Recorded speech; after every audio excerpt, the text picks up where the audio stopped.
म्हणजे पूर्वीच्या काळी जर मुलीच्या कुंडलीत दोष निघाला तर आधी तिचं लग्न पिंपळाच्या झाडाशी नाहीतर कुत्र्याशी लावलं जायचं आणि मग पुढं ज्याच्यासोबत लग्न लावायचंय त्या पुरुषासोबत लावलं जायचं. हे का केलं जायचं तर तिच्या नवऱ्यावर येणारं संकट आधी त्या पिंपळाच्या झाडावर निदान कुत्र्यावर निभावलं जाईल आणि होणाऱ्या नवऱ्यावरचा धोका टळेल. पण मंडळी, ही झाली जुनी परंपरा. सध्याच्या आधुनिक युगात एक पोरगी याच्याही पुढे गेली. तिनं चक्क आपल्या नवऱ्यावर येणारं संकट दूर करण्यासाठी बॉयफ्रेंडला गायला लावलं आणि त्याची सस्पेन्स थ्रिलर सिनेमाला लाजवेल अशा जबरदस्त प्लॅनिंगनं हत्या केली.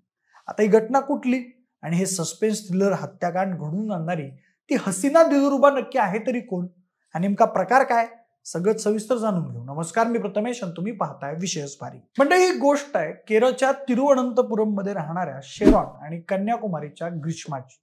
ग्रीष्मा ही हुशार मुलगी. इंग्लिश लिटरेचर मध्ये BA करून ती आता डबल MA करत होती. दोघांचे 2021 पासून प्रेम संबंध होते. दोघांचा एकमेकांवर प्रचंड जीव होता. दोघांना सोबत वेळ घालवायला प्रचंड आवडायचं. ते खायचे, फिरायचे आणि परत भेटायचं प्रॉमिस घेत माघारी परतायचे. सगळी कशी परफेक्ट पिक्चर लव्ह स्टोरी. सगळं गुण्यागोविंदानं सुरू होतं आणि त्यांच्या गोष्टीत तिथंच खरा ट्विस्ट आला. मागील काही दिवसांपासून जेव्हा पण शेरॉन ग्रीष्माला भेटायला जायचा तेव्हा परत आल्यावर त्याला नेहमी उलट्या व्हायच्या आणि त्याची तब्येत खराब व्हायची. शेरॉनच्या घरचे नेहमीच त्याला त्या बाबतीत प्रश्न करायचे, पण तो काही बाई उत्तर देत वेळ टाळून न्यायचा. पण हा एक विचित्र योगायोग होता. जेव्हा पण तो ग्रीष्माला भेटायला जायचा तेव्हा त्याची अशीच तब्येत खराब व्हायची आणि काही दिवसात तो आपोआप ठीक होऊन जायचा. पण त्याने या बाबतीत कधीच ग्रीष्मावर शंका घेतली नाही.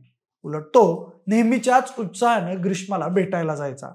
पण 15 ऑगस्ट 2022 रोजी शेरॉन ग्रीष्माला शेवटचा भेटला होता. ग्रीष्माला भेटण्यासाठी शेरॉन त्याच्या एका मित्राला सोबत घेऊन गेला होता. तिथे गेल्यावर ग्रीष्माने त्याला एक आयुर्वेदिक ज्यूस प्यायला दिला होता. त्यानंतर ते दोघं ग्रीष्माकडून निघाले होते. थोडंसं पुढे गेल्यावर अचानक शेरॉनची तब्येत खराब व्हायला लागली होती. त्याला उलट्या सुरू झाल्या होत्या. त्याच्या मित्राने त्याला कसंबसं सावरत घरी आणलं, पण त्याची तब्येत खूपच खराब झाली होती. म्हणून त्याचा मित्र आणि घरच्यांनी त्याला तिरुवनंतपुरमच्या मेडिकल कॉलेजमध्ये दाखल केलं. तिथं डॉक्टरांनी त्याची ब्लड टेस्ट केली, पण त्यात सगळं काही अगदी नॉर्मल आलं. मग डॉक्टरांनी फक्त काय औषध देत त्याला घरी पाठवलं होतं. पण 17 तारखेला परत शेरॉनची तब्येत बिघडली, म्हणून त्याला परत ऍडमिट करण्यात आलं. यावेळेस मात्र शेरॉनची तब्येत भलतीच बिघडलेली होती. त्यामुळे त्याची परत ब्लड टेस्ट करण्यात आली. त्यावेळी त्याच्या ब्लड टेस्टमध्ये बरेच कॉम्प्लिकेशन्स समोर आले. शिवाय त्याच्या शरीरातील एक एक अवयव निकामी व्हायला लागला होता. त्याची हालत इतकी खराब झाली की त्याला ICU मध्ये भरती करण्यात आलं. डॉक्टरांची मोठी टीम त्याला पुन्हा बरं करण्यासाठी शर्थीचे प्रयत्न करत होती. पण त्यांना जी भीती होती तेच शेरॉन सोबत घडणार होतं. 25 ऑक्टोबरला शेरॉनने त्याचा जीव सोडला. वयाच्या अवघ्या 24व्या वर्षी त्याचा मल्टिपल ऑर्गन फेल्युअर आणि हार्ट अटॅकने मृत्यू झाला होता. शेरॉनच्या कुटुंबियांसाठी हा सगळ्यात मोठा धक्का होता. एकाकी उलट्याचं निमित्त होऊन घरातला तरुण मुलगा जग सोडून गेला. त्याच्या असं अकस्मात जाण्याने आई वडिलांच्या पायाखालची जमीनच सरकली होती. पण हे एकाकी झालं तरी कसं? हा योगायोग होता की घातपात, अशी शंका त्यांना आली. कारण जेव्हा जेव्हा शेरॉन ग्रीष्माला भेटून यायचा तेव्हा त्याची तब्येत खराब झालेली असायची. हे शेरॉनच्या आई वडिलांनी हेरलं. यामध्ये ग्रीष्माचा तर हात नाहीये ना, या विचाराने त्यांच्या मनात वादळ उठलं आणि त्यांची ही शंका शेरॉनचा पोस्टमॉर्टम रिपोर्ट आल्यावर खरी ठरली.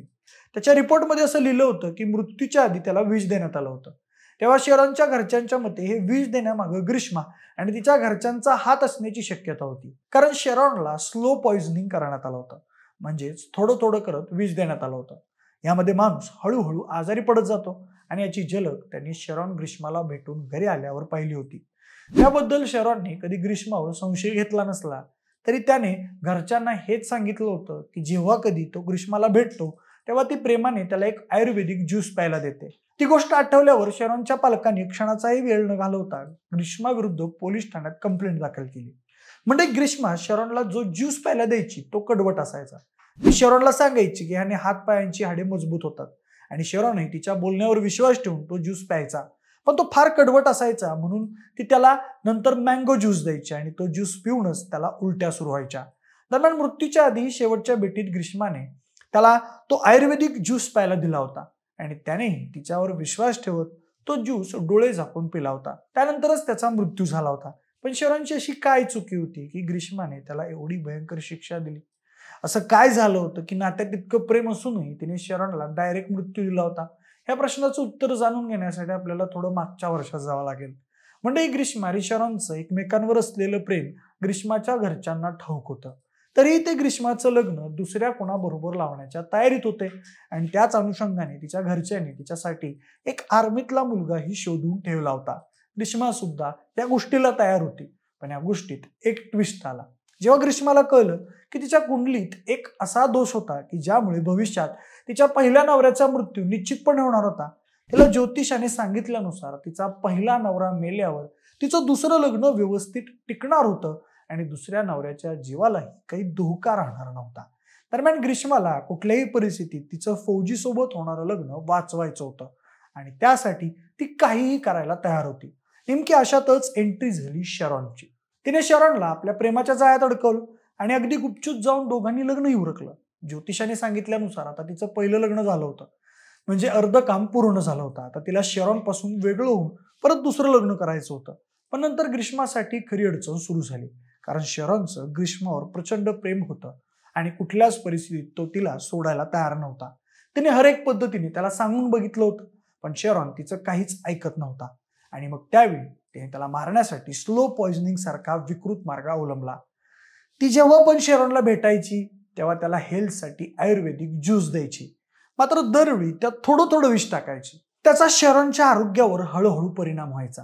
पण 25 तारखेला ग्रीष्माने त्याला त्या विषाचा शेवटचा डोस दिला आणि तो ज्यूस शरणसाठी अखेरचा ठरला. जेव्हा शरणचा पोस्टमॉर्टम रिपोर्ट आला तेव्हा त्यात त्याला विष दिलं गेल्याचं साप लिहिलं होतं. जेव्हा पोलिसांनी तिची चौकशी केली तेव्हा तिने उडीची उत्तरं दिली. पण जेव्हा पोलिसांनी तिला रिपोर्ट आणि बाकीचे प्रूफ्स दाखवले तेव्हा मात्र ती नरमली आणि तिने आपला गुन्हा कबूल केला. त्यानंतर तिला अटक होऊन शिक्षा झाली. पण मंडळी, ग्रीष्माच्या गोष्टीत अजून एक ट्विस्ट आला. जेव्हा ग्रीष्माला अटक करून जेलमध्ये ठेवलं तेव्हा तिने सांगितलं की शरणच्या फोनमध्ये त्या दोघांचे असे काही आक्षेपार्ह व्हिडिओ होते ज्याची तिला भीती वाटत होती की जर ते व्हिडिओ तिच्या होणाऱ्या दुसऱ्या नवऱ्यापर्यंत पोहोचले तर सगळं अवघड होईल आणि म्हणूनच तिने शरणचा बळी घेतला. आता ती या गुन्ह्याबद्दल शिक्षा भोगत आहे. सेम अशीच एक घटना रत्नागिरीमधूनही काल परवा समोर आली आहे. प्रियकराच्या साथीने नवऱ्याला बिअर पाजून एका महिलेने तिच्या नवऱ्याचा बळी घेतला. अशा घटनांनी देश आतून रोजच्या रोज पोखरला जातोय. बाकी तुम्हाला या सस्पेन्स थ्रिलर हत्याकांडाची गोष्ट कशी वाटली ते मला कमेंट करून नक्की सांगा. जर हा व्हिडिओ आवडला असेल तर लाईक आणि शेअर करा. सोबतच आपल्या विशेष भारी युट्यूब चॅनलला देखील सबस्क्राईब करायला अजिबात विसरू नका. धन्यवाद.